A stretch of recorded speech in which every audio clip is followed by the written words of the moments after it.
യേശു ക്രൂശിലല്ല. ഞാൻ സേവിക്കുന്നവൻ ഇപ്പോൾ കല്ലറയിലും കബറിലുമല്ല, സെമിത്തേരിയിലും മോർച്ചറിയിലുമല്ല.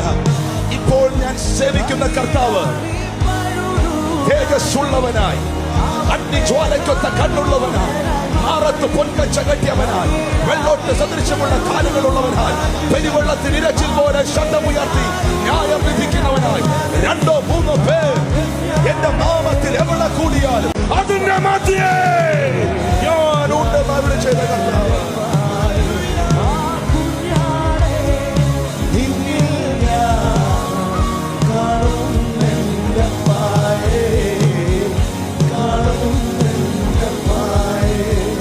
കള്ളന്മാർ നടുവിൽ തേജസ്സായി പൊന്മുഖം, ആയിരം സൂര്യനെ വെല്ലുന്ന ശോഭയോ കൈലാ